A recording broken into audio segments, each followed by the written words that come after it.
જય શ્રી કૃષ્ણ, જય દ્વારકાધીશ મિત્રો. આજે આપણે અધ્યાયનો 56મો શ્લોક સમજીશું.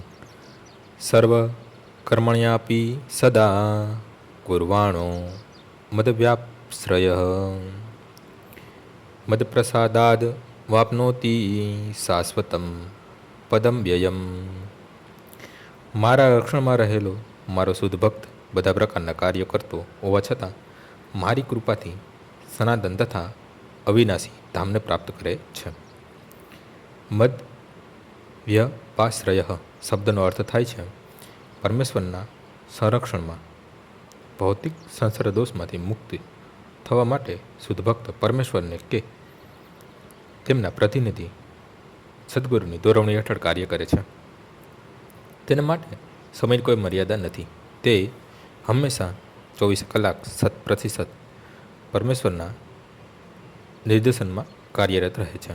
આ રીતે કૃષ્ણ ભાવનામૃતમાં પરવાયેલો ભક્ત ઉપર ભગવાન અત્યંત દયાળુ હોય છે. અનેક પ્રકારની મુશ્કેલીઓ હોવા છતાં તે અંતે દિવ્યધામ કે કૃષ્ણલોક પ્રાપ્ત કરે છે. ત્યાં તેનો પ્રવેશ સુનિશ્ચિત હોય છે, એમાં કોઈ શંકા નથી. એવા એ દિવ્યધામમાં કોઈ પરિવર્તન થતું નથી. દરેક વસ્તુ સનાતન, અવિનાશી તથા જ્ઞાનથી ભરપૂર હોય છે. આજનો શ્લોક અહીં પૂર્ણ થાય છે. આવતીકાલે ફરીથી સવારે 6 વાગ્યે મળીશું. જય શ્રી કૃષ્ણ.